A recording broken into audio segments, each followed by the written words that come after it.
전 재산을 건 내기에서 패배한 대감집 맏아들. 이제 약속한 대로 청혼하러 가야죠. 알겠소. 가면 되지 않소. 가지가 뭐가 어렵다고.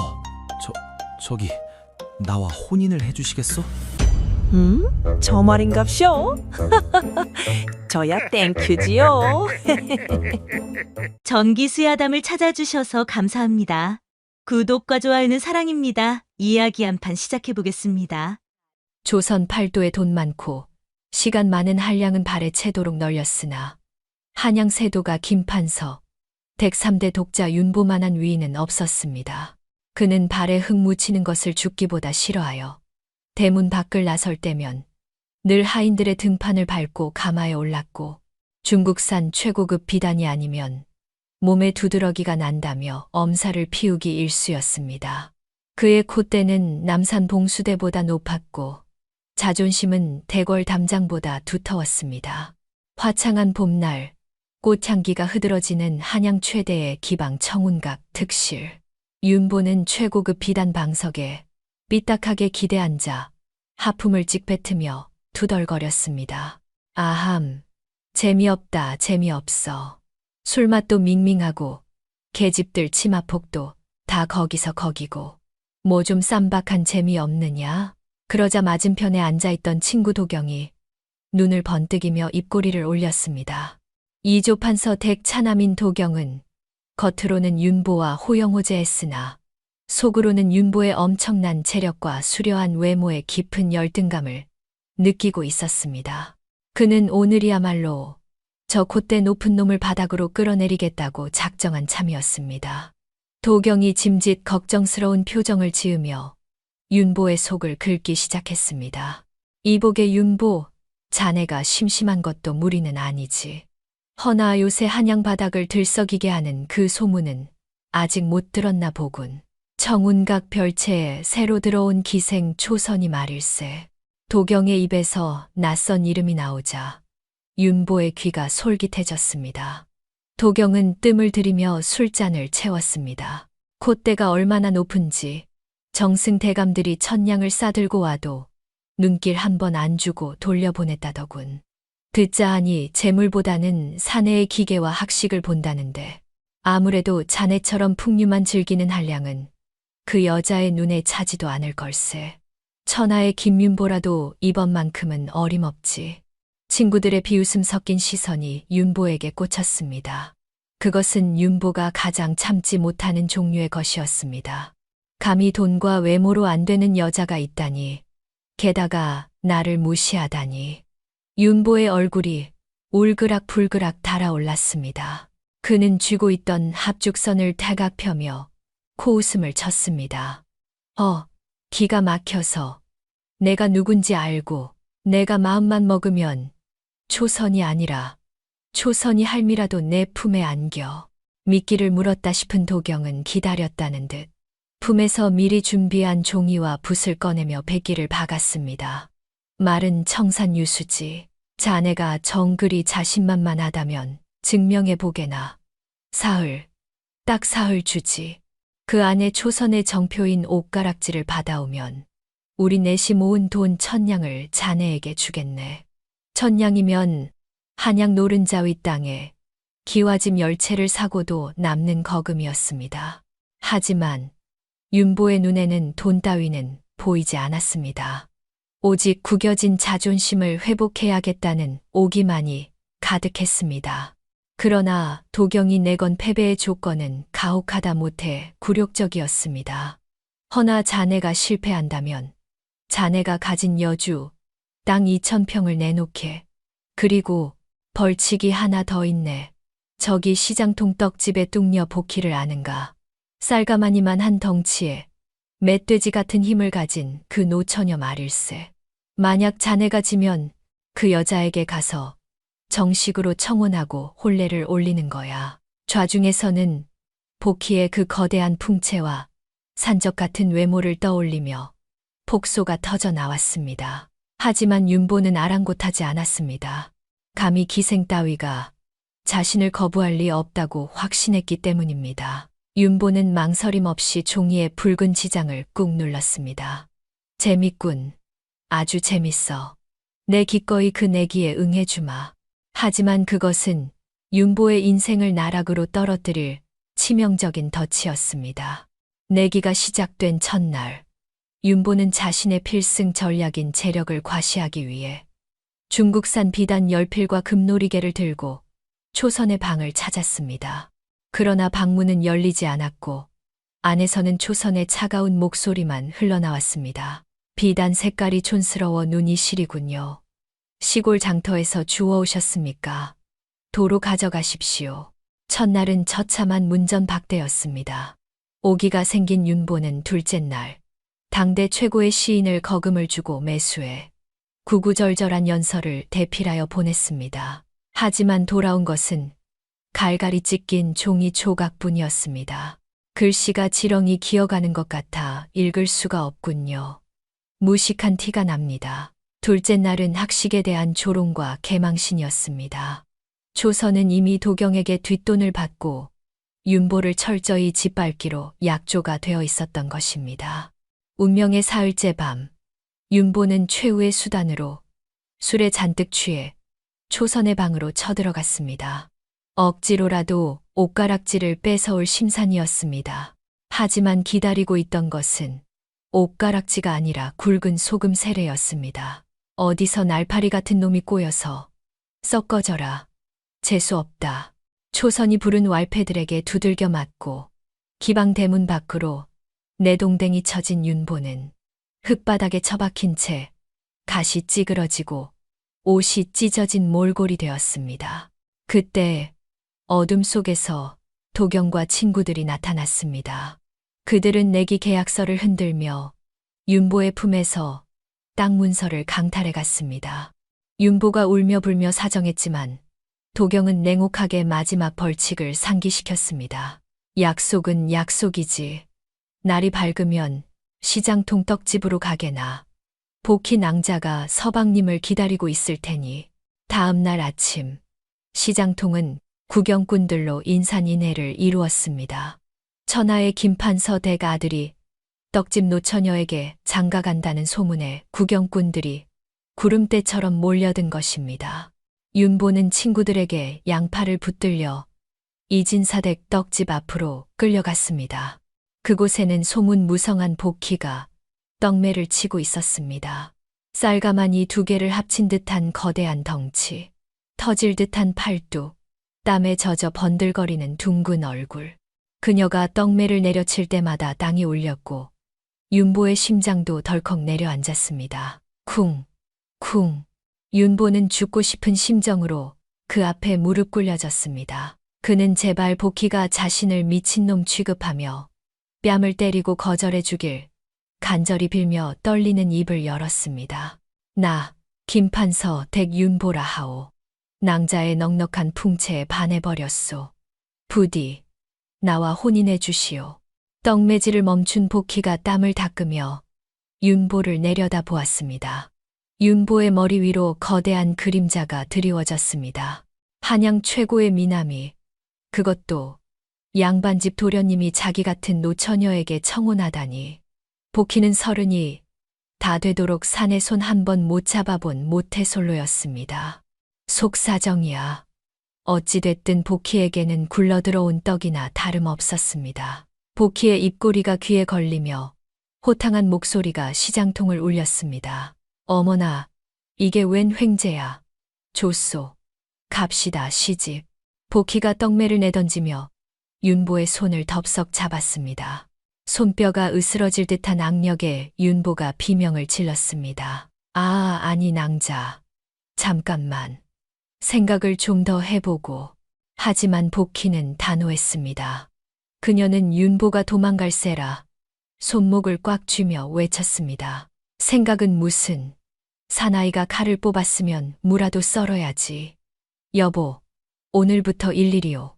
윤보의 처절한 비명은 시장통 사람들의 환호성에 묻혔고 도경과 친구들은 배를 잡고 바닥을 구르며 웃어댔습니다.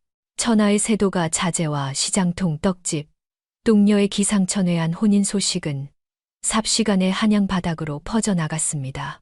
그리고 이 기가 막힌 소식을 전해들은 김판서 댁의 육중한 대문이 벼락같이 열리고 있었습니다. 윤보의 인생의 지옥문이 활짝 열리는 순간이었습니다. 시장통을 발칵 뒤집어 놓은 윤보의 기상천외한 청혼 소동은 반나절도 지나지 않아 김판서의 귀에 들어갔습니다. 한양 바닥에서 나는 새도 떨어뜨린다는, 새도가의 외동아들이 기생에게 홀려 땅 문서를 날린 것도 모자라 시장통 떡집 노처녀에게 장가를 든다니, 이는 가문의 명예를 똥통에 처박은 것이나 다름없었습니다. 그날 밤 김판서 댁의 사랑채에서는 마른 하늘에 날벼락 같은 호통 소리가 터져 나오며 대청마루를 뒤흔들었습니다. 김판서가 핏대를 세우며 소리쳤습니다. 이런 썩을 놈, 내 놈이 정녕 내 아들이 맞더냐. 속옷 차림으로 멍석 위에 엎드린 윤보는 곤장이 부러지도록 맞으면서도 엉덩이에서 불이 나는 고통을 참으며 바닥을 기어 애원했습니다. 아이고, 아버님, 제가 술김에 미쳤었습니다. 한 번만 용서해 주십시오. 다시는 기방 근처에도 얼씬거리지 않겠습니다. 하지만 김판서의 눈에는 이미 핏발이 서 있었습니다. 단순히 아들이 재산을 날려서가 아니라 사람 귀한 줄 모르고 돈 무서운 줄 모르고 날뛰는 썩어 빠진 정신머리를 이번 기회에 뿌리째 뽑아놓지 않으면 영영 사람 구실을 못할 것이라는 위기감을 느꼈기 때문입니다. 결국 김판서는 하인들을 시켜 윤보를 짐짝처럼 대문 밖으로 끌어내라 명하고는 품속에서 꼬깃꼬깃한 문서 한 장을 꺼내 윤보의 얼굴에 내던지며 말했습니다. 내 너 같은 놈은 자식으로 둔 적 없다. 오늘부로 호적에서 팔 테니 썩 나가거라. 내 놈이 제 입으로 장가를 든다고 했으니 처자식 먹여 살릴 집은 있어야겠지. 옛다. 가져가라. 윤보가 떨리는 손으로 집어든 것은 성북동 산비탈 끝자락에 있는 사람이 살지 않아 폐가가 된 지 수십 년은 된 낡은 초가집 문서였습니다. 귀신이 나온다는 소문 때문에 아무도 거들떠보지 않는 흉가라는 사실에 윤보가 울먹이며 소리쳤습니다. 아, 아버님. 이 밤에 빈손으로 쫓아내시면 저는 어찌 살란 말씀입니까? 제발 살려주십시오. 하지만 김판서는 냉정하게 등을 돌리며 마지막 명령을 내렸습니다. 시끄럽다. 내가 선택한 그 떡집 처자와 거기서 살든 죽든 알아서 해라. 사람이 되기 전에는 내 눈앞에 띄지도 마라. 문 걸어라. 육중한 대문이 쾅 소리를 내며 닫히자 윤보는 문을 두드리며 통곡했지만 안에서는 아무런 대답도 들려오지 않았습니다. 화려한 비단옷 대신 허름한 무명옷 한 벌만 걸친 채 하루아침에 한양 최고의 도련님에서 길바닥 거렁뱅이 신세로 전락하고 만 것입니다. 찬바람이 쌩쌩 부는 거리에서 갈 곳을 잃고 망연자실하게 서 있던 그때 어둠 속에서 거대한 그림자가 불쑥 튀어나왔으니 바로 쌀가마니만 한 보따리를 맨 복희였습니다. 그녀는 마치 소풍이라도 가는 사람처럼 싱글벙글 웃으며 윤보에게 물었습니다. 서방님 나오셨습니까? 아버님께 하직 인사는 잘 드렸고요. 달빛 아래 비친 복희의 모습이 흡사 산에서 내려온 곰과 같아 윤보는 소스라치게 놀라 뒷걸음질치며 비명을 질렀습니다. 누가 네 서방이야. 저리 가. 난 너랑 혼인 안 해. 윤보가 발악을 해보았지만 복희는 아랑곳하지 않고 윤보가 놓친 흉가 문서를 낚아채더니 그의 뒷덜미를 덥석 잡으며 호탕하게 말했습니다. 혼인은 무슨, 이미 시장통 사람들이 다 봤는데 딴소리하면 안 되지요. 자, 갑시다. 우리 신혼집으로. 윤보는 도살장에 끌려가는 소처럼 질질 끌려 성북동 산길을 올라야 했습니다. 한양 도성 밖 가파른 산비탈을 한참 오르자 사람의 발길이 끊긴 숲속에 흉물스럽게 기울어진 초가집 한 채가 나타났는데 지붕에는 구멍이 숭숭 뚫려 밤하늘이 훤히 보였고 덜렁거리는 문짝은 바람이 불 때마다 소름 끼치는 소리를 내고 있었습니다. 그 참혹한 광경에 다리에 힘이 풀려 주저앉은 윤보가 탄식했습니다. 아이고 내 팔자야. 여기서 어떻게 산단 말이냐. 귀신이 나와도 이상하지 않겠구나. 윤보가 땅을 치며 신세 한탄을 늘어놓는 사이 복희는 진보다리를 마루에 쿵 내려놓았습니다. 낡은 마루장이 무게를 이기지 못하고 우지끈 소리를 냈지만 복희는 허리춤에 손을 얹고 집을 쓱 훑어보더니 혀를 차며 말했습니다. 쾌침 집골이 말이 아니네. 서방님, 거기 쭈그려 앉아 울지만 말고 비키시오. 해지기 전에 잘 곳은 만들어야 할 것 아니오. 윤보는 코를 훌쩍이며 쏘아붙였습니다. 야, 이 여자야. 이게 고친다고 될 집이냐? 당장 내려가자. 칭얼거림을 무시한 채 팔을 걷어붙인 복희의 팔뚝 근육이 꿈틀거렸습니다. 그녀는 마당에 우거진 텐넝쿨과 잡목들을 향해 성큼성큼 다가가더니 보통 장정이라면 낫을 들고 덤벼도 한나절은 걸릴 굵기에 나무 뿌리를 맨손으로 움켜쥐고 우렁찬 기압을 넣었습니다. 으라차차, 우두둑, 뿌리 뜯기는 소리와 함께 흙먼지가 일며 어른 허벅지만 한 나무 뿌리가 통째로 뽑혀 나오자 윤보의 눈이 휘둥그레졌습니다. 복희는 뽑아낸 나무를 엿가락처럼 꺾어 던져버리고는 이번에는 기울어진 기둥으로 다가갔습니다. 지붕이 내려앉아 위태로운 대들보에 자신의 넓은 등을 갖다 댄 복희가 숨을 깊게 들이마시며 짧은 신음을 뱉었습니다. 흐흡, 얼굴이 붉게 달아오르며 굵은 핏줄이 선 복희가 수백 끈은 좋게 나갈 지붕의 무게를 혼자서 들어올리기 시작하자 끼익 소리와 함께 기울어졌던 기둥이 서서히 제자리로 돌아왔습니다. 재빨리 옆에 있던 돌덩이를 발로 차 기둥 밑을 꿰 복희가 먼지를 털어내며 웃는 얼굴로 말했습니다. 휴, 이제 좀 잘만하네. 이를 지켜보던 윤보는 저것이 여인이 아니라 인간의 탈을 쓴 불곰이거나 산신령이 보낸 역사임이 틀림없다는 생각에 공포에 질려 입을 다물지 못했습니다. 윤보는 덜덜 떨며 물었습니다. 너 정체가 뭐냐? 사람이 맞긴 한 거냐? 복희는 대답 대신 씩 웃으며 덜렁거리는 방문짝을 뜯어내 주먹으로 못을 박아 다시 고정했고 쾅쾅거리는 망치질 소리가 산을 울렸습니다. 어느새 밤이 깊어 사방은 칠흑 같은 어둠에 잠겼고 부엉이 울음소리가 음산하게 들려왔습니다. 겨우 비바람만 피할 수 있게 정리된 호롱불 하나 없는 좁은 단칸방에 윤보와 복희 단둘만 남게 되었습니다. 윤보는 방구석에 몸을 잔뜩 웅크리고 앉았고 바로 옆에는 거대한 산맥 같은 복희가 대자로 뻗어 누워 숨을 쉴 때마다 방바닥을 울리고 있었습니다. 한참 뒤 누워있던 복희가 고개를 돌리며 물었습니다. 서방님, 안 주무시오? 내일도 할 일이 태산인데. 윤보는 이불 끝을 부여잡고 기어들어가는 목소리로 대답했습니다. 너 먼저 자거라. 나는 잠이 안 온다. 복희가 잠들면 자기를 잡아먹거나 자다가 깔려 죽을까봐 겁이 나서 눈을 감을 수가 없었던 것입니다. 잠시 후 드르렁 컵 푸 하는 천둥 같은 코골이 소리가 방 안을 가득 채웠습니다. 찢어진 문풍지 사이로 들어오는 찬 바람을 맞으며 무릎을 끌어안은 윤보는 어제까지만 해도 비단 이불 덮고 자던 자신이 오늘은 곰 같은 여자 옆에서 쪼그려 자는 신세가 된 것이 서러워 하염없이 눈물을 흘렸습니다. 배에서는 꼬르륵 소리가 요동쳤고 윤보가 허공을 향해 처량하게 중얼거렸습니다. 아이고, 내 팔자야. 어머니, 보고 싶습니다.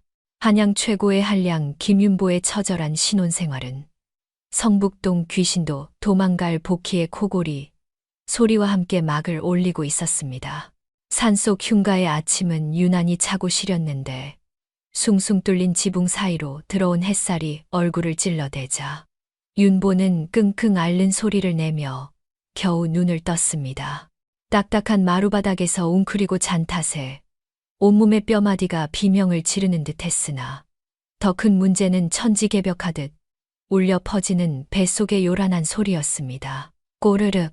생각해보니 어제 내기에 져서 소금 세례를 맞은 뒤로 물 한 모금 마시지 못했던 윤보가 비틀거리며 부엌으로 나갔지만 깨진 독과 녹슨 솥단지뿐 쌀 한 톨 보이지 않아 마당에 털썩 주저앉아 투덜거렸습니다. 망할 곰 같은 여자. 서방을 굶겨 죽일 셈인가. 어디 가서 혼자 맛있는 거라도 먹고 있는 게 분명해. 그때 살인문 너머에서 쿵, 쿵 하는 무거운 발소리가 들려오더니 한 손에는 낡은 낫을 들고 다른 한 손에는 커다란 빈지개를 진 복희가 들어왔습니다. 윤보는 반가운 반, 화난 반으로 벌떡 일어나 소리쳤습니다. 야, 어딜 그리 싸돌아 다니느냐. 배고파서 눈이 돌아갈 지경이다. 밥상 안 차려오고 뭐해. 지게를 내려놓으며 윤보를 빤히 쳐다본 복희가 무덤덤한 목소리로 대꾸했습니다. 밥상, 쌀이 있어야 밥을 짓지요. 쌀독이 텅 비었는데 누가 밥을 줍니까? 윤보가 억울하다는 듯 팔짝 뛰며 따졌습니다. 그럼 어쩌란 말이냐. 김판서댁 아들을 굶겨 죽일 셈이냐. 그러자 복희는 허리춤에 손을 얹고 단호하게 쏘아붙였습니다. 김판서 댁 아들은 어제 대문 밖에서 죽었습니다. 여기 있는 건 그냥 배고픈 백수 건달이지요. 배고프면 따라오시오. 일을 해야 밥이 나오는 법이요. 말을 마친 복희는 대답도 듣지 않고 지게를 다시 짊어지고 밖으로 나갔고 윤보는 기가 찼지만 백가죽이 등가죽에 들러붙을 것 같은 고통에 못 이겨 툴툴거리며 그녀의 뒤를 따를 수밖에 없었습니다. 두 사람이 도착한 곳은 마을 뒷산 깊은 떡갈나무 숲이었는데 복희는 윤보에게 작은 낫 하나를 던져주며 지시했습니다. 저기 마른 나뭇가지들 좀 모으시오. 장에 내다 팔댕감이라도 해야 쌀을 바꿀 것 아니오. 난생 처음 낫이라는 걸 쥐어본 윤보는 까칠한 손잡이와 무거운 날에 기겁하며 뒷걸음질 쳤습니다. 이런 걸 내가 어떻게. 나는 분 말고는 들어본 적이 없다. 윤보가 징징거렸지만 복희는 들은 채도 하지 않고 멧돼지처럼 덤불 속을 헤치고 다니며 굵은 통나무들을 쩍쩍 잘라냈으니 우지끈 뚝딱 하는 소리와 함께 복희가 지나간 자리는 마치 폭풍이 휩쓸고 간 듯했습니다. 윤보는 복희의 눈치가 보여 억지로 땅에 떨어진 잔가지들을 줍기 시작했지만 가시덤불에 찔려 비단 같던 손등에 피가 맺히고 흙바닥에 미끄러져 엉덩방아를 맺기 일수라 30분도 채 안 되어 땀범벅이 되어 주저앉고 말았습니다. 아이고, 나 죽는다. 더는 못한다. 그때 산더미 같은 나무짐을 지게에 가득 실은 복희가 다가왔는데 그 엄청난 무게에도 숨소리 하나 흐트러지지 않은 채 혀를 차며 말했습니다. 자, 밥 한 공기 값도 못하시네. 그래도 따라온 정성을 봐서 오늘은 봐드리지. 내려갑시다. 마을 장터에 택감을 판 돈으로 복희는 보리쌀 한 대와 된장 조금, 그리고 시들한 고등어 한 손을 샀는데 집으로 돌아오는 내내 윤보의 시선은 오로지 복희의 손에 들린 고등어에만 꽂혀 있었습니다. 집에 도착하자마자 솥을 걸고 불을 지피니 윤보가 주워온 그 보잘것없는 잔가지들이 타닥타닥 소리를 내며 타올랐고 곧이어 구수한 된장 냄새와 밥 짓는 냄새가 흉가에 퍼지기 시작했습니다. 그 냄새는 윤보가 평생 맡아본 그 어떤 최고급 향료보다 향기롭고 자극적이라. 윤보는 솥단지 앞을 떠나지 못하고 침을 꼴깍꼴깍 삼켰습니다. 다 됐으니 오시오. 복희의 말이 떨어지기가 무섭게 밥상 앞으로 달려든 윤보의 눈앞에는 평평한 돌판 위에 놓인 이 빠진 그릇 2개가 전부였지만 그릇에 담긴 거뭇거뭇한 보리밥과 보글보글 끓는 된장찌개는 그 어떤 수라상보다 귀해 보였습니다. 체면이고 뭐고 따질 겨를 없이 숟가락을 든 윤보가 외쳤습니다. 잘 아니 먹겠네. 윤보가 뜨거운 보리밥을 한 숟가락 가득 퍼서 입에 넣는 순간 거칠거칠한 보리알이 입안에서 굴러다녔지만 씹을수록 배어나오는 구수한 단맛이 혀를 감쌌고 뒤이어 된장찌개 국물을 떠넣자 짭조름하고 뜨끈한 기운이 식도부터 위장까지 찌릿하게 타고 내려갔습니다. 윤보의 눈에서 저도 모르게 눈물이 주르륵 흘러내렸습니다. 한양 최고의 요리집에서 먹던 사내진미도 이 맛에는 비할 바가 아니었으니 굶주림 끝에 제 손으로 주운 땔감으로 지은 밥맛은 그야말로 꿀맛이었습니다. 윤보가 코를 박고 허겁지겁 밥을 퍼먹고 있을 때 툭 하고 윤보의 숟가락 위에 큼직한 살코기 한 점이 올라왔습니다. 묵묵히 고등어 가시를 발라 얹어준 복희가 무심하게 말했습니다. 많이 드시오. 먹고 죽은 귀신이 때깔도 좋다지 않소. 고개를 들어 밥풀이 잔뜩 묻은 얼굴로 복희를 쳐다보니 김이 모락모락 나는 밥상 너머에 앉은 그녀는 더 이상 징그러운 곰이 아니라 세상에서 가장 든든하고 따뜻한 구원자처럼 보였습니다. 목이 메어 쇳소리 섞인 목소리로 윤보가 물었습니다. 너는 안 먹느냐? 남은 생선 대가리를 쪽쪽 빨며 복희가 대수롭지 않게 대답했습니다. 나는 뼈다귀가 더 맛있소. 서방님이나 백가죽 펴지게 드시오.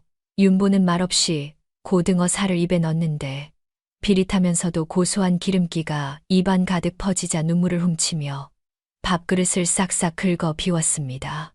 밥을 다 먹고 배를 두드리며 마루에 기대앉은 윤보에게 밤하늘의 별이 쏟아질 듯 반짝였고 어제는 저주스러웠던 저 별들이 오늘은 묘하게 예뻐 보였습니다.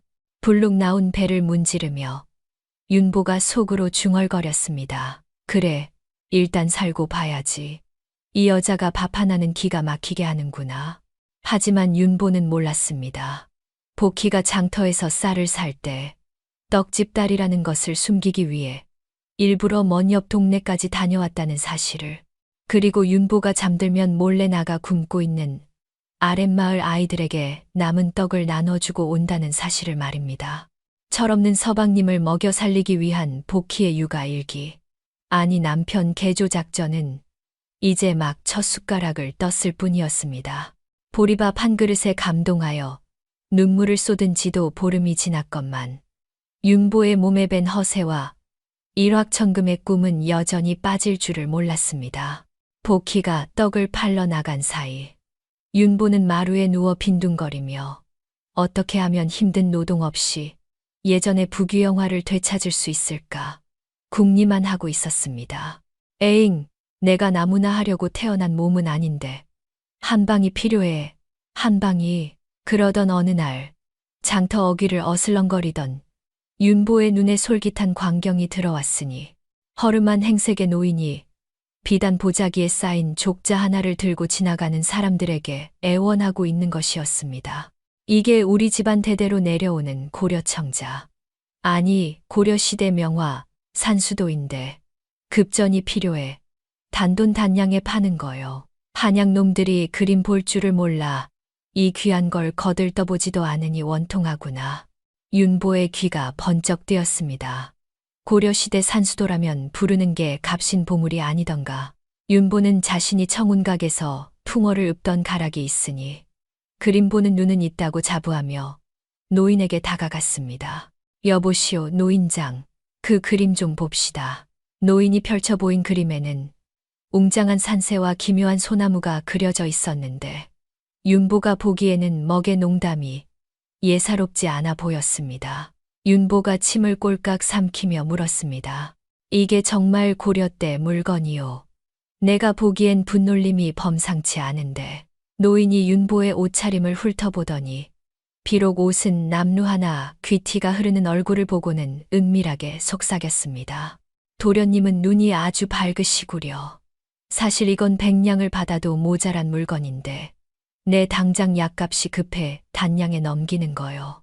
나중에 되팔면 기와집 한 채는 거뜬할 것이요. 기와집 한 채라는 말에 윤보의 이성이 마비되었습니다. 당장 수중에 돈이 없었던 윤보는 노인에게 사정하여 외상각서를 써주기로 했습니다. 네, 지금은 돈이 없으나 며칠 뒤에 집안에서 돈이 내려오니 그때 갚겠소. 대신 이자를 쳐서 칠량을 줄이다.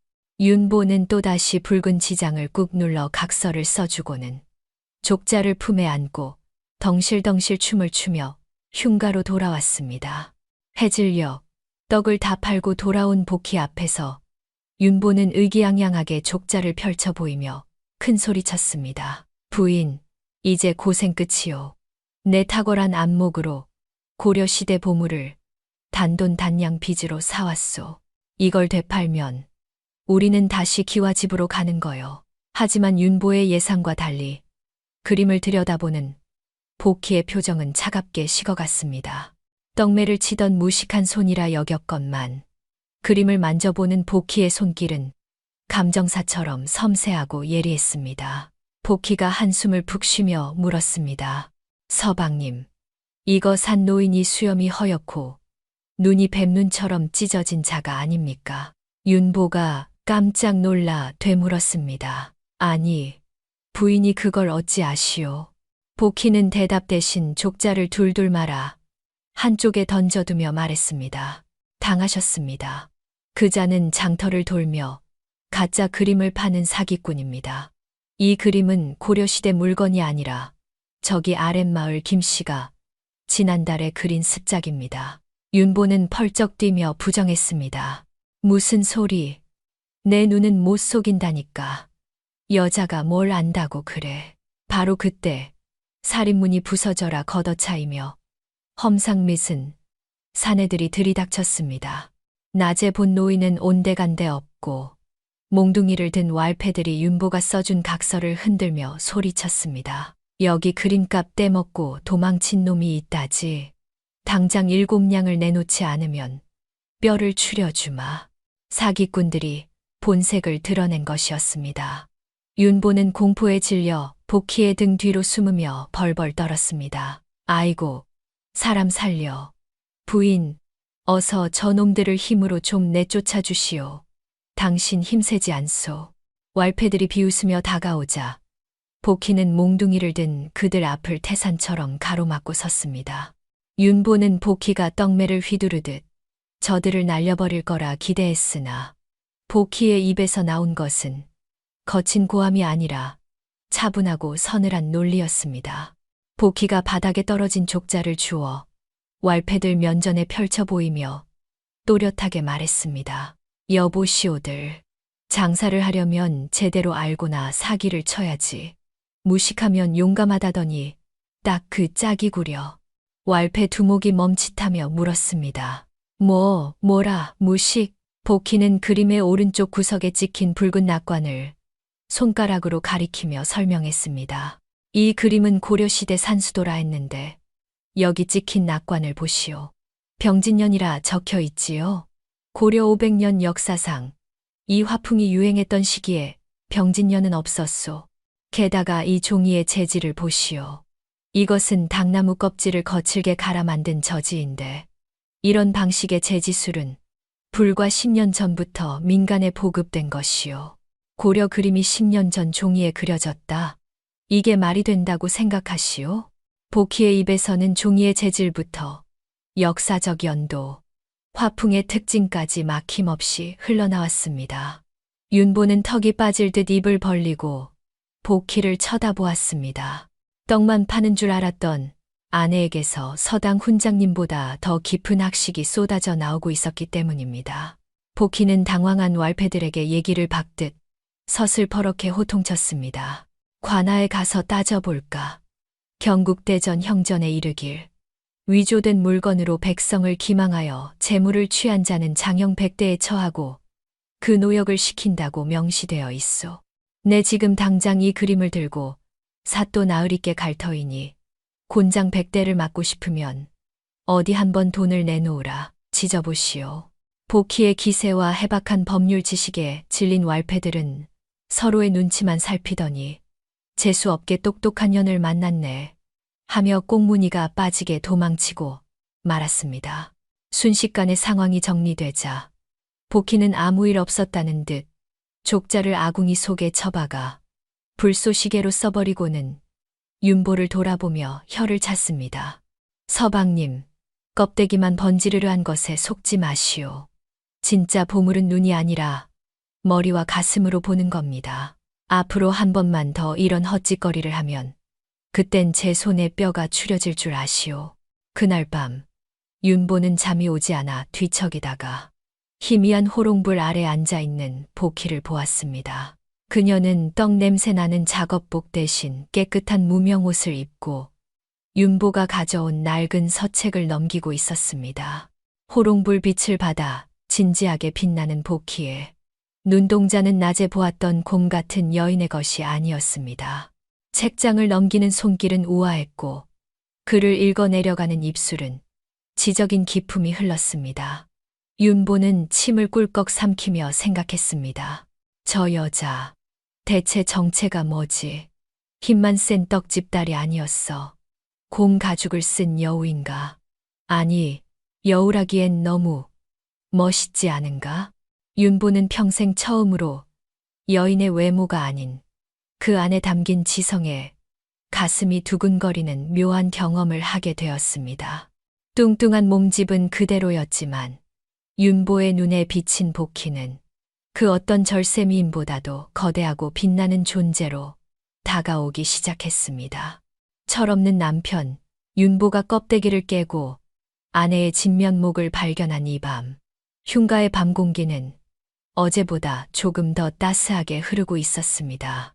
지루한 여름 장마가 시작되자 성북동 산비탈의 흉가에는 비상이 걸렸는데 하늘의 구멍이라도 뚫린 듯 쏟아지는 빗줄기를 견디지 못한 낡은 지붕이 기어이 사단이 났기 때문입니다.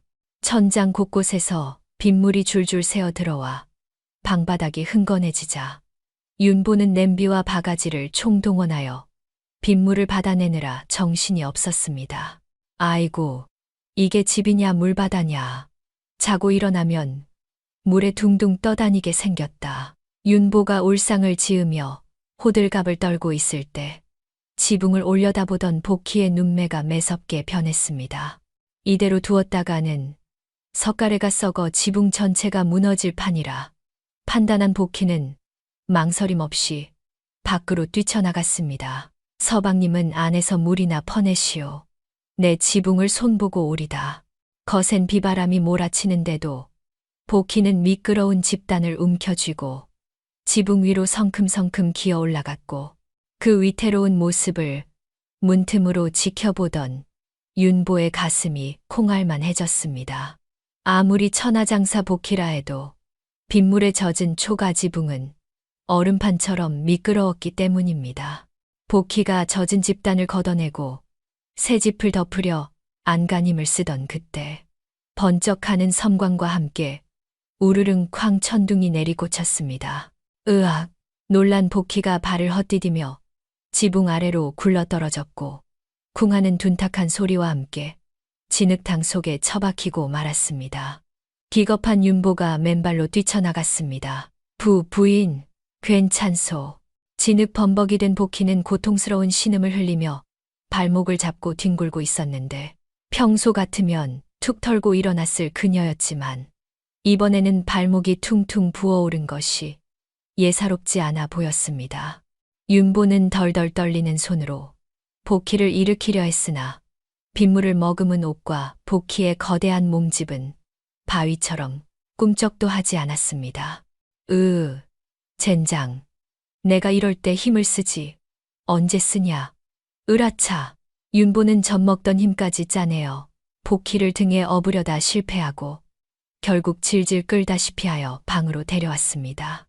생전 처음 온몸으로 느껴보는 아내의 육중한 무게였지만 그 무게가 단순히 살덩어리의 무게가 아니라 삶의 무게처럼 느껴진 건 그때가 처음이었습니다. 방에 눕힌 복희는 끙끙 앓으며 열이 오르기 시작했습니다. 비를 맞으며 찬바람을 큰 탓에 고불까지 겹친 모양이었습니다. 복희의 얼굴이 불덩이처럼 달아오르자 윤보는 당황하여 어쩔 줄을 몰랐습니다. 이를 어쩐다. 열을 내려야 하는데. 그래, 젖은 옷부터 벗겨야겠다.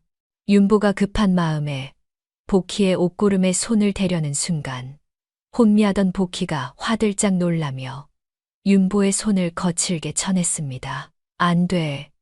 벗기지 마시오. 윤보는 깜짝 놀라 뒤로 물러났습니다. 아픈 와중에도 필사적으로 옷깃을 여미며 몸을 웅크리는 복희의 눈빛에는 수치심이 가득했습니다.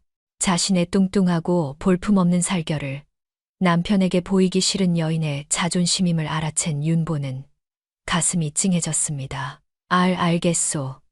내 안 볼 테니 걱정 마시오. 대신 이마에 물수건이라도 올려야 할 것 아니오. 윤보는 빗물을 받아 적신 수건을 복희의 이마에 조심스럽게 올려주었고 밤새 곁을 지키며 간호를 시작했습니다. 촛불 아래 드러난 복희의 얼굴은 땀과 빗물로 젖어 있었는데 윤보의 시선이 우연히 이불 밖으로 나온 복희의 손에 머물렀습니다. 그 손은 윤보가 알던 여인의 손이 아니었습니다. 나무를 하느라 생긴 굳은 살이 박여 거북이 등껍질처럼 딱딱했고 낫에 베이고 긁힌 상처들이 훈장처럼 가득했습니다. 손톱 밑에는 씻어도 지워지지 않는 까만 흙대가 끼어 있었고 손마디는 고된 노동으로 퉁퉁 부어 있었습니다. 윤보는 자신의 손을 펴서 복희의 손 옆에 대보았습니다. 평생 붓만 잡고 살아온 자신의 손은 계집아이처럼 희고 고왔으나 자신을 먹여 살린 복희의 손은 늙은 농사꾼의 손보다 거칠었습니다. 순간 윤보의 코끝이 시큰해지더니 왈칵 눈물이 쏟아졌습니다. 아, 나는 정말 천하의 몹쓸 놈이구나. 내 입에 밥 들어가는 것만 알았지. 이 사람 손이 이렇게 망가지는 줄은 몰랐어. 윤보는 복희의 거친 손을 자신의 뺨에 가져다 대고 흐느꼈습니다. 그동안 뚱뚱하다, 곰 같다, 미련하다 놀려댔던 자신이 사무치게 부끄러웠습니다.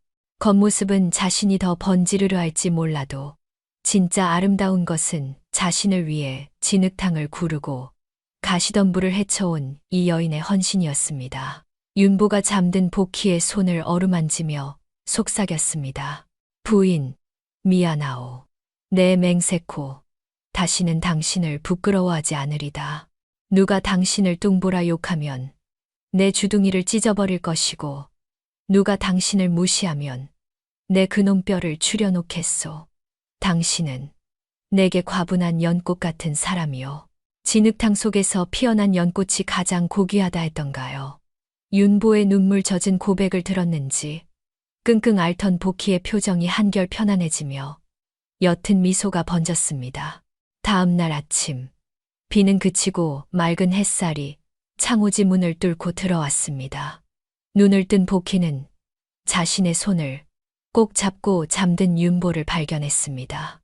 밤새 간호하느라 탐한 눈으로 꾸벅거리는 윤보를 보며 복희는 가슴 한 구석이 몽글몽글해지는 것을 느꼈습니다. 서방님, 일어나시오. 해가 중천이오. 복희의 목소리에 벌떡 일어난 윤보는 복희의 이마부터 짚어보았습니다. 열은 좀 괜찮소. 어디 아픈 데는 없고. 윤보의 호들갑에 복희가 피식 웃으며 자리에서 일어나려 하자 윤보가 기겁을 하며 막아섰습니다. 아니, 움직이지 마시오. 오늘부터 물냄고 나무하는 건 다 내 몫이니 부인은 손가락 하나 까딱하지 마시오. 윤보가 비틀거리며 물지개를 지고 나가는 뒷모습을 보며 복희는 씁쓸하면서도 행복한 미소를 지었습니다. 철없는 서방님이 처음으로 남편 노릇을 하겠다며 나서는 모습이 제법 듬직해 보였기 때문입니다. 장맛비가 휩쓸고 간 자리의 땅이 더 단단히 굳듯 두 사람의 마음도 비로소 하나로 굳어지고 있었습니다. 거칠애와 허세가 씻겨 내려간 윤보의 가슴 속에 뚱보 아내 복희가 세상에서 가장 귀한 보석으로 박히는 순간이었습니다. 작가님, 요청하신 디테일, 보강 계획을 충실히 반영하여 제6장을 다시 집필했습니다. 윤보가 노동을 통해 느낀 손의 변화, 도경의 모욕에 대한 디테일한 묘사, 처절한 개싸움, 그리고 마지막 된장약을 발라주는 장면에 애틋함을 더해 분량을 약 3,100자, 공백 포함로 꽉 채웠습니다. 제6장, 진흙탕 싸움과 남편의 자격. 장마가 끝나고 성북동 산자락에도 가마솥 찜통 같은 더위가 찾아왔는데 흉가 마당에서는 낯선 풍경이 펼쳐지고 있었습니다. 한때는 붓보다 무거운 건 들어본 적 없다던 윤보가 우통을 벗어 젖힌 채 서툰 솜씨로 남아 도끼질을 하고 있었기 때문입니다. 비록 내리찍는 폼은 엉성하고 장작은 쩍쩍 갈라지는 대신 툭툭 튕겨 나갔지만 구릿빛으로 그을린 그의 등줄기에는 제법 가장다운 땀방울이 흐르고 있었습니다. 도끼질을 하던 윤보가 잠시 허리를 펴고 자신의 손바닥을 내려다보았습니다. 곱디곱던 손바닥은 온데간데 없고 터진 물집 위에 또다시 굳은 살이 박여 거칠기 짝이 없었습니다. 예전 같으면 흉하다며 질색했을 손이었지만 이상하게도 윤보는 그 투박한 손이 싫지 않았습니다. 오히려 이것이야말로 제 힘으로 밥값을 하고 있다는 훈장처럼 느껴져 뿌듯함마저 들었으니 철없던 도련님이 비로소 땀의 가치를 아는 사내가 되어가고 있었습니다. 윤보가 흐르는 땀을 닦으며 다시 도끼를 잡으려 할 때 떡을 팔러 나갔던 복희가 돌아왔고 땀범벅이 된 윤보를 보며 혀를 차면서도 품속에서 시원한 참외 하나를 꺼내 건네주었습니다. 두 사람이 팻마루에 걸터 앉아 참외를 나눠 먹으며 소소한 담소를 나누고 있을 때 고요하던 산길 쪽에서 요란한 말발굽 소리와 함께 귀에 거슬리는 웃음소리가 들려왔습니다. 윤보의 표정이 순식간에 굳어졌으니 익숙하다 못해 치가 떨리는 목소리의 주인공은 바로 윤보를 나락으로 떨어뜨린 장본인 도경이었기 때문입니다. 곧이어 도경과 친구들이 비단 옷을 휘날리며 살인문 안으로 들어섰고 그들은 코를 막고 부채질을 해대며 윤보의 집을 구경거리 삼아 훑어보았습니다. 도경이 툇마루에 앉은 윤보를 발견하고는 비릿한 미소를 지으며 다가와 빈정거렸습니다. 오, 이게 누구신가? 천하의 김윤보가 꼴이 아주 말이 아니구먼. 예전엔 자네 곁에 가면 최고급 사약 냄새가 진동하더니 이젠 똥거름 냄새가 나서 코가 썩을 지경일세. 윤보는 쥐고 있던 참외를 내려놓고 주먹을 꽉 쥐었습니다. 자신의 초라한 행색과 땀 냄새를 들킨 것 같아 수치심이 밀려왔지만 그보다 더 참을 수 없는 것은 친구들의 경멸 어린 시선이었습니다. 윤보가 낮게 으르렁거렸습니다. 여긴 웬일이냐. 볼일 없으니 당장 꺼져라. 그러자 도경의 옆에 있던 친구가 낄낄거리며 복희를 손가락질했습니다. 어이구, 무서워라. 헌데 옆에 있는 저 덩어리는 뭔가. 아, 그 시장통 떡집 뚱녀로구먼. 소문대로 한 덩치 하는군. 밤마다 깔려 죽지는 않던가. 크하하하. 친구들의 저급한 농담에 도경도 맞장구를 치며 저런 냄새나는 뚱보를 끼고 밥이 넘어가느냐며 비아냥거렸습니다. 그 순간 묵묵히 참외를 깎던 복희의 손이 멈칫했는데 익숙한 일이라 무시하려 했지만 고개를 숙인 그녀의 눈가에는 감출 수 없는 수치심과 서러움이 스쳤습니다. 바로 그때 윤보의 이성이 툭 하고 끊어졌습니다. 윤보가 벼락 같은 고함을 지르며 갯마루에서 뛰어내려 눈 깜짝할 사이에 도경의 얼굴에 주먹을 날렸습니다. 비록 싸움 한번 해본 적 없는 솜주먹이었지만 분노가 실린 일격에 도경이 둔탁한 소리를 내며 뒤로 나자빠졌고 친구들이 경악하는 사이 윤보는 넘어진 도경의 멱살을 잡고 흔들며 악을 썼습니다.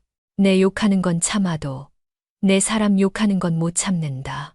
너희들의 그 썩어 빠진 주둥이보다 내 아내의 발 뒤꿈치가 100배는 더 곱고 깨끗하다.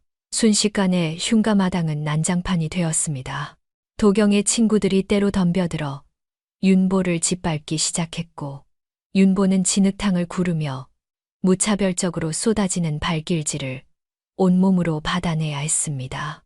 하지만 윤보는 예전처럼 비굴하게 살려달라고 빌지 않았습니다. 오히려 짐승처럼 울부짖으며 도경의 발목을 덥석 물어뜯고 손에 잡히는 흙을 왈패들의 눈에 뿌리며 악착같이 저항했습니다. 비단 옷을 입은 껍데기 윤보는 죽고 내 여자를 지키려는 가장 윤보만이 남아 처절하게 몸부림쳤습니다. 윤보가 피투성이가 되어가자 멍하니 보고 있던 복희의 눈에서 불꽃이 튀었습니다. 복희가 곰처럼 포효하며 마당으로 뛰어들더니 왈패 하나를 뒷덜미 잡아 번쩍 들어올려 짐짝처럼 울타리 밖으로 던져버렸습니다. 이어 복희는 윤보를 밟고 있던 도경을 한 손으로 밀쳐냈는데 그 힘에 도경은 마당을 대굴대굴 굴러 똥통 옆에 처박히고 말았습니다. 복희가 도끼를 집어들고 씩씩거리며 다가가자 겁에 질린 도경 일당은 혼비백산하여 도망치고 말았습니다. 폭풍이 지나간 마당에는 정적만이 흘렀고 흙투성이가 된 윤보는 입술이 터지고 눈두덩이가 부어오른 채 헐떡이고 있었습니다. 복희가 도끼를 내려놓고 윤보에게 달려와 속상한 마음에 등짝을 찰싹 때리자 윤보가 아픔에 찡그리면서도 피 묻은 입술로 희죽 웃으며 말했습니다. 부인, 봤소? 내가 저놈 한 대 날리는 거. 내 주먹이 아직 살아있더이다. 복희는 기가 차서 헛웃음을 흘렸지만 윤보의 퉁퉁 부은 얼굴을 닦아주는 그녀의 손끝은 가늘게 떨리고 있었습니다. 복희가 물었습니다. 왜 그랬소? 그냥 못 들은 척하지. 한두 번 듣는 얘기도 아닌데. 윤보가 복희의 손을 꽉 잡으며 진지한 눈빛으로 대답했습니다. 나는 못 참소. 당신이 뚱뚱하든 못생겼든 당신은 나를 살려준 은인이요 내 안사람이요.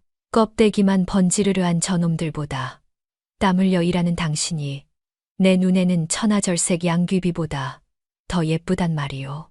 윤보의 투박하지만 진심 어린 고백에 복희의 눈시울이 붉어졌습니다.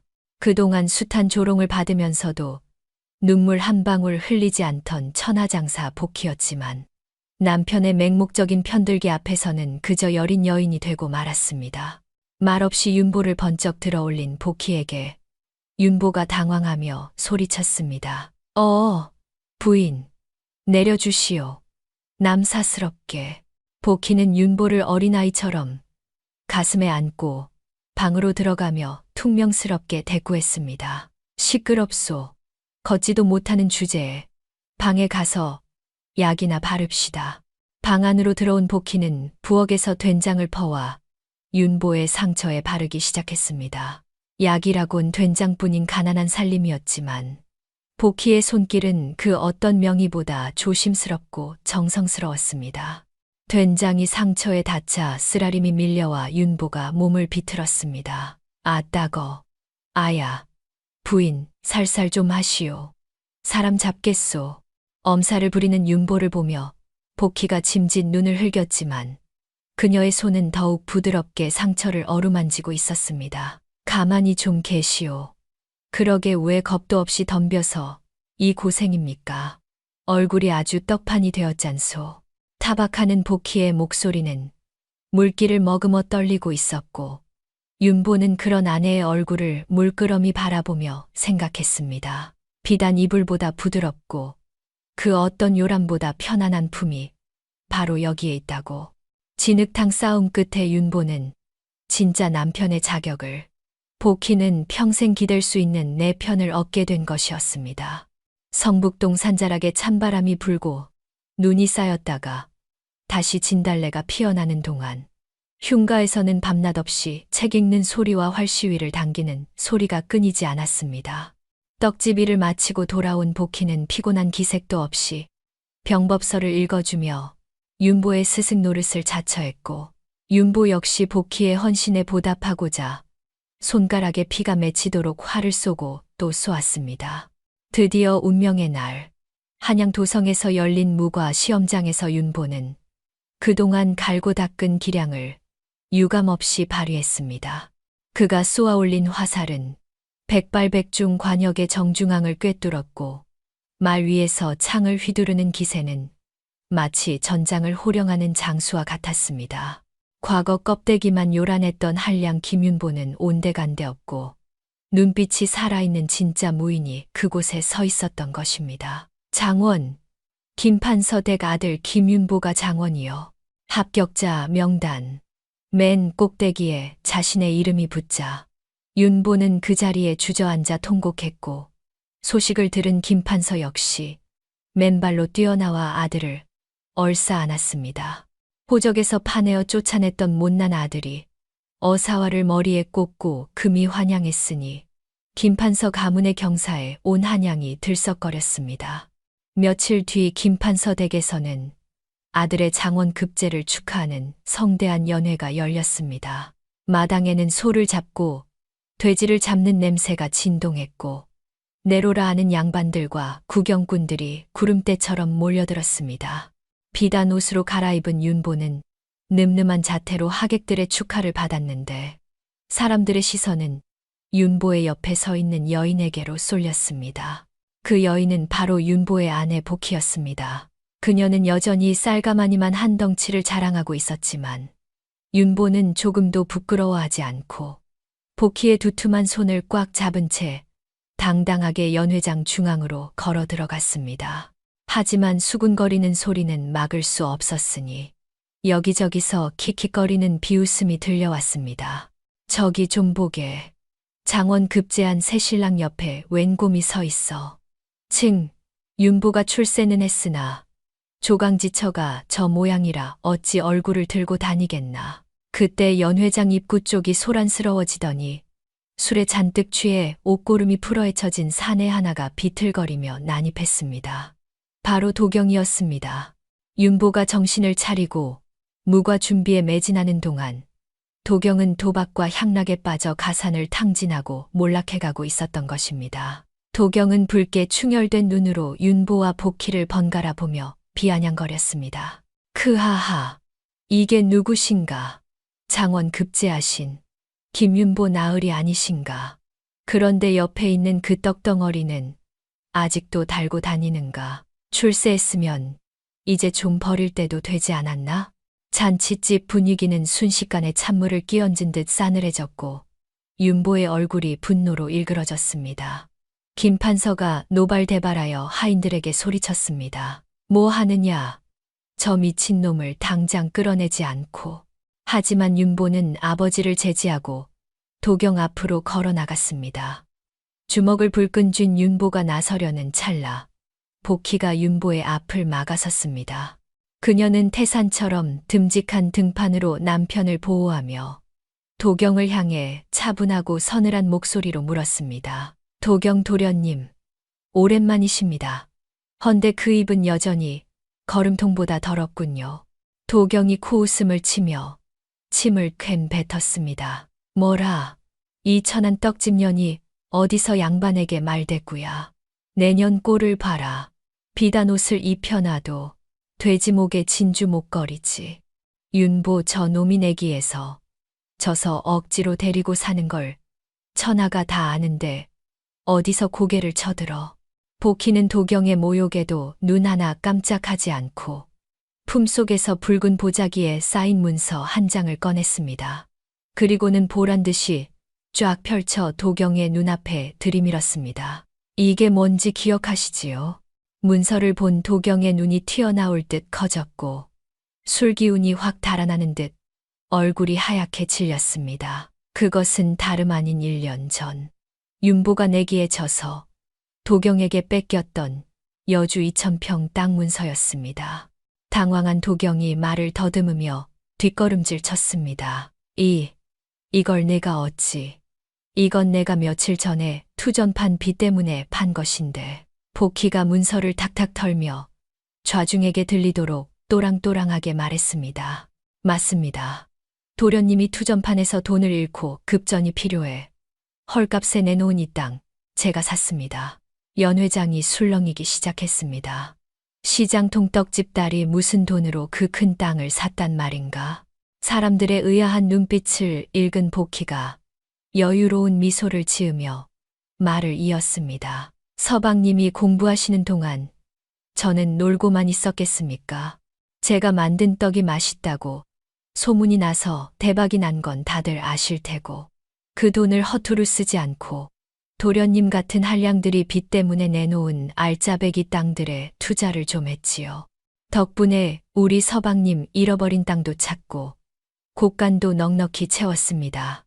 복희의 설명에 사람들은 입을 다물지 못했습니다. 겉보기엔 미련한 곰인 줄 알았더니 속에는 천하의 거상거상이 들어 있었던 것입니다. 윤보조차 처음 듣는 이야기에 눈이 휘둥그레져서 복희를 쳐다보았습니다. 부인. 그게 정말이요. 떡만 판 게 아니었소. 복희는 찡긋 윙크를 보내고는 사시나무 떨듯 떨고 있는 도경에게 새끼를 박았습니다. 도련님, 사람은 껍데기가 아니라 알맹이가 실해야 하는 법입니다. 비단 옷 입고 도박이나 하며 가산을 탕진한 도련님과 땀 흘려 일하고 지혜를 모아 집안을 일으킨 저, 과연 누가 더 아름답습니까? 복희의 당당한 일갈에 도경은 쥐구멍이라도 잡고 싶은 심정이 되어 고개를 들지 못했습니다. 주변에 있던 하객들이 하나둘씩 박수를 치기 시작하더니 이내 연 회장은 와 하는 함성과 박수 소리로 가득 찼습니다. 대단하다. 저런 여장부가 또 어디 있나. 윤보가 장가 하나는 기가 막히게 잘 갔네. 복덩이를 굴러서 얻었어. 김판서 역시 감격하여 눈시울을 붉히며 복희에게 다가왔습니다. 그는 며느리의 두툼하고 거친 손을 두 손으로 꼭 잡으며 떨리는 목소리로 말했습니다. 아가, 내가 눈이 멀어 너를 알아보지 못했구나. 너는 우리 가문을 살린 은인이자 내 자랑스러운 며느리다. 시아버지의 인정에 그제야 복희의 긴장이 풀린 듯 얼굴에 수줍은 홍조가 피어올랐습니다. 윤보는 그런 아내가 너무나 사랑스러워 견딜 수 없다는 듯 와락 복희를 끌어안고 빙글빙글 돌기 시작했습니다. 하하, 내 부인 만세, 우리 복덩이 만세. 윤보의 품에 안겨 허공을 도는 복희의 웃음소리가 담장을 넘어온 한양 바닥으로 퍼져나갔습니다. 잃어버린 재산을 되찾은 것보다 더 값진 서로에 대한 믿음과 존경을 확인한 순간이었습니다. 이제 남은 것은 이 사랑스러운 부부의 행복한 결말뿐이었습니다. 윤보가 장원 급제하고 며느리 복희가 집안의 재산을 몇 배로 불려놓았다는 소문이 퍼지자 한양 바닥에는 기이한 유행이 불기 시작했습니다. 그동안은 허리가 잘록하고 가짚은 여인이 미인이라 칭송받았으나 이제는 복희처럼 넉넉한 풍채가 있어야 복이 들어오고 남편을 출세시킨다는 속설이 돌기 시작한 것입니다. 때문에 양반과 마님들은 일부러 밥을 두 공기씩 비우거나 치마 속에 솜을 넣어 덩치를 키우느라 야단법석을 떨었고 떡집에는 살이 찐다는 꿀떡을 사려는 줄이 문전성시를 이루었습니다. 하지만 정작 이 유행의 장본인인 윤보는 다른 사람들의 시선 따위는 안중에도 없었습니다. 관복을 입고 관아에 출근해서도 해가 기울기 무섭게 칼퇴근을 감행했고 대문을 들어서자마자 복희를 찾아 헤매기 일쑤였습니다. 부인, 나왔소. 오늘 다리가 붙지는 않았소. 내 주물러 드리리다. 윤보가 복희의 통통한 종아리를 정성스레 주무르는 모습은 김판서 댁에 익숙한 저녁 풍경이 되었습니다. 그러던 어느 날 저녁, 온 가족이 모여 저녁 식사를 하는 자리에서 김판서가 조심스럽게 말을 꺼냈습니다. 김판서는 헛기침을 몇 번 하더니 하인을 시켜 귀한 산삼과 녹용이 든 약첩을 복희 앞에 내밀었습니다. 아가, 이걸 좀 다려 먹거라. 복희가 눈을 동그랗게 뜨고 물었습니다.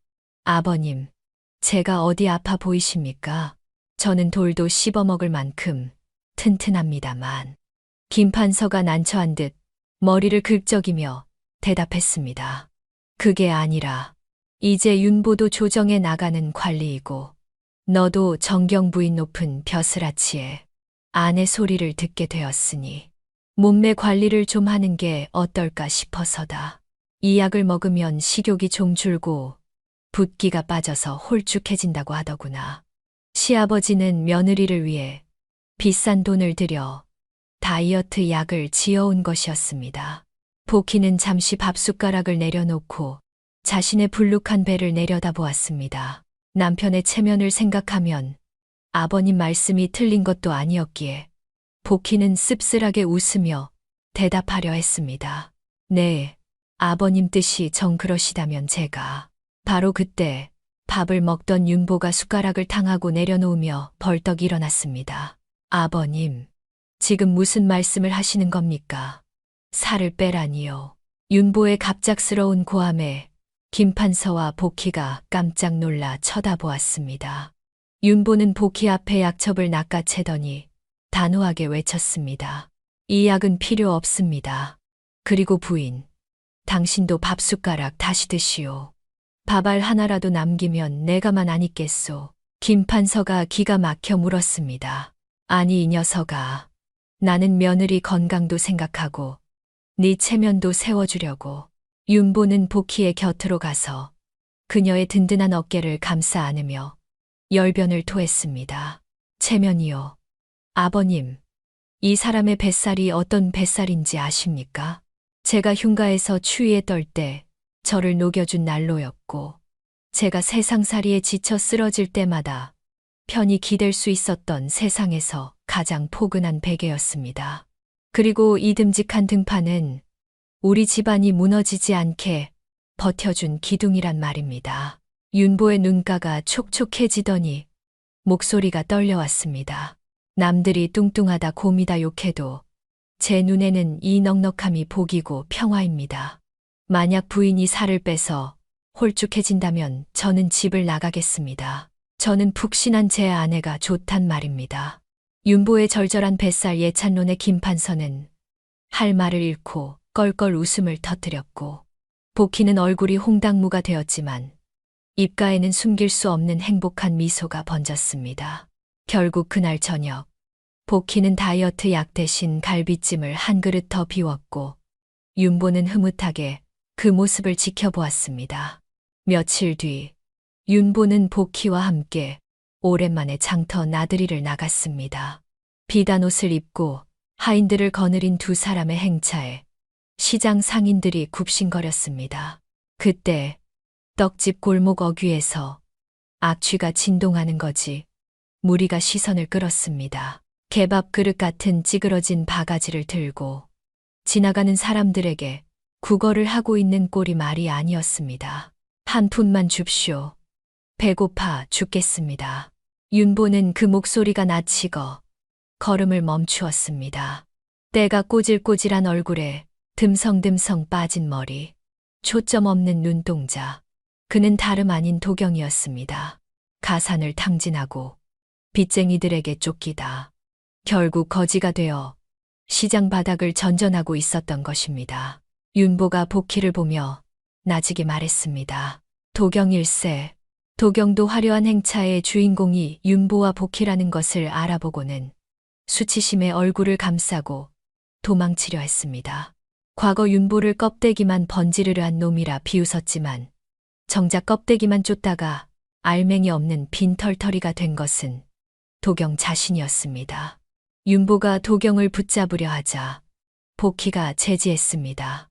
복희는 갓 쪄낸 김이 모락모락 나는 시루떡 한 덩이를 사서 도망치려다 넘어진 도경의 앞에 놓아주었습니다. 복희가 차분하게 말했습니다. 도경 도련님, 도망친다고 배고픔이 사라지지는 않습니다. 이거라도 드시고 기운 차리십시오. 그리고 이제라도 남의 껍데기 헐뜯는 짓은 그만두고 제 손으로 밥 벌어먹을 궁리를 하시오. 도경은 떨리는 손으로 떡을 집어들더니 서러움과 후회가 뒤섞인 눈물을 흘리며 허겁지겁 떡을 삼켰습니다. 그 모습을 지켜보던 윤보는 다시 한번 아내의 넓은 아량에 감탄했습니다. 복수를 할 수도 있었지만 따뜻한 떡 하나로 상대를 부끄럽게 만들고 동시에 살기를 열어주는 복희의 지혜는 역시 남달랐습니다. 세월이 흘러 어느덧 5년이라는 시간이 지났습니다. 김판서 댁마당에는 윤보와 복희를 쏙 빼닮은 뼈대가 굵고 튼튼한 아이들 셋이 뛰어다니고 있었습니다. 어머니, 형아가 제 떡 뺏어 먹었어요. 아니야. 내가 힘으로 이겨서 먹은 거야. 아이들은 서로 씨름을 하며 흙바닥을 굴렀지만 누구 하나 다치는 법 없이 건강하기만 했습니다.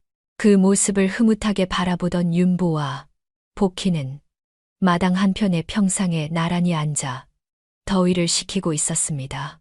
어느새 둥근 보름달이 떠올라 마당을 환하게 비추었습니다. 윤보는 자연스럽게 복희의 푹신한 허벅지를 베고 누웠습니다. 최고급 목침보다 더 편안하고 안락한 윤보만의 지정석이었습니다. 윤보가 밤하늘에 달을 올려다보며 말했습니다. 부인, 저기 뜬 달 좀 보시오. 참 밝고 둥글지 않소? 복희가 부채질을 해주며 피식 웃었습니다. 왜요? 또 제 얼굴 같다고 놀리시려고요. 윤보가 고개를 저으며 복희의 손을 잡고 자신의 가슴에 얹었습니다. 아니, 꽉 차서 예쁘다는 말이요.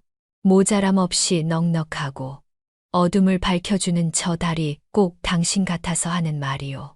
윤보가 몸을 일으켜 복희와 눈을 맞추었습니다. 세월이 흘러 눈가에 주름이 조금 잡혔지만 윤보의 눈에 비친 복희는 여전히, 아니 예전보다 더 아름다운 여인이었습니다. 내 인생도 부인 덕에 저 달처럼 꽉 찼으니 더 바랄 게 없소. 고맙소. 나의 복덩이. 복희의 얼굴에 환한 미소가 번졌고 두 사람은 서로를 마주보며 호탕하게 웃었습니다. 하하, 담장 너머로 퍼져나가는 부부의 웃음소리는 그 어떤 악기 소리보다 경쾌했습니다. 한때 껍데기만 쫓던 망나니 도련님은 껍데기를 버리고 알맹이를 채워 진정한 사랑을 얻었고, 세상의 편견에 갇혀있던 뚱보 처녀는 자신의 가치를 알아주는 남자를 만나 세상의 주인공이 되었습니다. 성북동 산자락에서 시작된 두 사람의 이야기는 꽉 찬 보름달처럼 모자람 없는 행복으로 영원히 빛날 것입니다.